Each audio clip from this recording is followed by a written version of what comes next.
বন্ধুরা, এই বৃষ্টির দিনে যদি পাওয়া যায় এরকম মুচমুচে ঝুরি ভাজা তাহলে কেমন হয় বলো তো। তো চলো আর দেরি না করে ঝটপট দেখে নাও কিভাবে বাড়িতে আমরা খুব সহজে ঝুরি ভাজা বানাবো। ঝুরি ভাজা বানানো খুবই সহজ বন্ধুরা, মাত্র কয়েকটা স্টেপ যদি তোমরা ফলো করো তাহলে খুব সহজে একদম পারফেক্ট ঝুরি বানাতে পারবে। তো ঝুরি ভাজা বানানোর জন্য আমাদের প্রয়োজন বেসন। তো এখানে দেখো আমি অনেকটা বেসন নিয়ে নিয়েছি। এই বেসনটার কিন্তু কোনো পরিমাপ নেই বন্ধুরা, তোমরা যতটা পরিমাণ ঝুরি ভাজা বানাবে ঠিক সেই অনুযায়ী তোমরা এখানে বেসন নিতে পারো।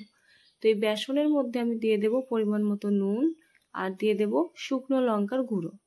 শুকনো লঙ্কার গুঁড়ো খুব বেশি দেবে না, কারণ এটা তো খুব বেশি ঝাল ঝাল হবে না, হালকা হালকা ঝাল ঝাল হবে, তো সেই বুঝে লঙ্কার গুঁড়োটা আমরা দিয়ে দেব। তো দেখো এবার আমি শুকনো লঙ্কার গুঁড়ো, নুন আর বেসনটা খুব ভালোভাবে মিশিয়ে নেব। বন্ধুরা এবার দেখো এর মধ্যে আমি দিয়ে দেব গরম তেল, 1 চামচ গরম তেল। এটা একটা বড় চামচের 1 চামচ আমি গরম তেল দিয়ে দিচ্ছি। এই গরম তেলটা দিলে কি হবে, আমাদের এই যে ঝুরি ভাজাগুলো সেগুলো আরও মুচমুচে হবে। তো চলো এবার তেলটা দেওয়ার পর আবার খুব ভালোভাবে আমি বেসনের সাথে এগুলো মিশিয়ে নেব, যাতে প্রত্যেকটা বেসনে তেলটা লাগে।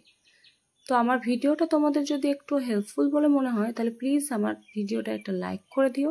তোমাদের এই একটা লাইক আমাকে পরবর্তী ভিডিও বানানোর জন্য উৎসাহিত করে। আর আমার চ্যানেলটা সাবস্ক্রাইব করে রেখো এরকম ধরনের আরও অনেক ভিডিও দেখার জন্য। আর পাশে থাকা বেল আইকনের অল নোটিফিকেশন অপশনটা অন করে রেখো, যাতে আমি যখনই কোনো নতুন ভিডিও আপলোড দেব তার নোটিফিকেশন সবার আগে তোমার কাছে পৌঁছয়। আর যারা আমার চ্যানেলটা অলরেডি সাবস্ক্রাইব করে রেখেছো তাদেরকে অনেক ধন্যবাদ। তো দেখো বন্ধুরা এবার আমি এখানে দিয়ে দেবো বেশ কিছুটা জল। এবার জল দেওয়ার পর ভালোভাবে আমি বেসনটা মেখে নেব। একবারে অনেক জল দেবে না, তাহলে কিন্তু পাতলা হয়ে যাবে। তোমরা ভিডিওটা দেখো, আমি তোমাদের দেখিয়ে দিচ্ছি এর ঘনত্বটা ঠিক কতটা হবে। আচ্ছা বন্ধুরা এবার আমরা এখানে একটু হলুদ দেব। তোমরা চাইলে এটা আগেও দিতে পারো, মানে জল ঢালার আগেও দিতে পারো, আর এখনও দিতে পারো, যখন দেবে অসুবিধা নেই, যে কোনো সময় দিতেই পারো। তো দেখো এবার হলুদ দেওয়ার পর আবার আমি বেসনটা মাখছি। আর তোমরা বুঝতেই পারছো যে বেসনটা আমরা ঠিক কতটা ঘনত্বে রেখেছি। এখানে আমাদের আর জল প্রয়োজন নেই, বেসনটা ঠিক এভাবে আমাদের মাখতে হবে একটু শক্ত করে। তোমরা ভিডিওতে নিশ্চয়ই বুঝতে পারছো আমি কিভাবে বেসনটা মেখেছি। এভাবেই কিন্তু তোমাদের বেসনটা মেখে নিতে হবে, এর থেকে পাতলা বা শক্ত কিন্তু করা যাবে না। তোমরা কি ধরনের রান্নার ভিডিও দেখতে চাও বন্ধুরা আমাকে কমেন্টে জানিও, আমি অবশ্যই চেষ্টা করব সেরকম ধরনের রান্নার ভিডিও আনার জন্য। তো দেখো বেসন মাখা আমাদের কমপ্লিট, এবার ভেজে নেওয়ার পালা। তো আজ আমি তোমাদের এই ঝুড়িগুলো মেশিনে ভেজে দেখাবো বন্ধুরা। তার জন্য যে ছোট ছোট ছিদ্রওয়ালা যে ছাঁচটা আছে সেটা আমি মেশিনে ব্যবহার করব আজ। তো এরপর আমি মেশিনের মধ্যে একটা চামচের সাহায্যে এই যে বেসনের ব্যাটারটা সেটা দিয়ে দেব।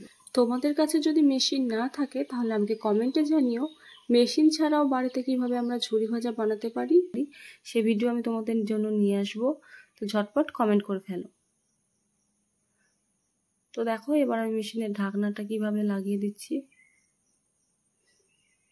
যেসব বন্ধুরা জানো না যে মেশিনের সাহায্যে কিভাবে ঝুরি ভাজা ভাজতে হয়, তারা ভিডিওটা দেখলে খুব ভালোভাবেই ভাজতে পারবে ঝুরি।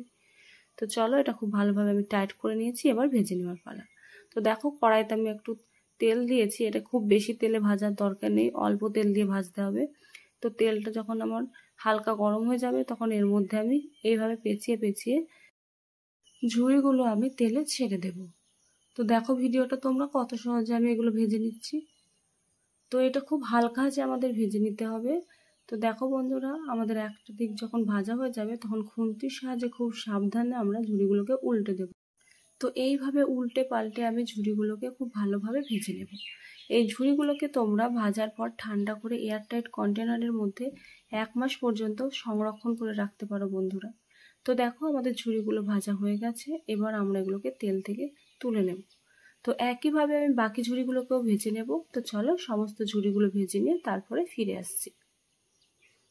তো দেখো বন্ধুরা কত সহজে আমি ঝুড়িগুলো বানিয়ে নিলাম। তো ঝুড়ি ভাজার রেসিপি তোমাদের কেমন লাগলো অবশ্যই আমাকে কমেন্টে জানিও। আবার দেখা হবে নেক্সট ভিডিওয়ে। ততক্ষণ সবাই ভালো থেকো, সুস্থ থেকো, বাই।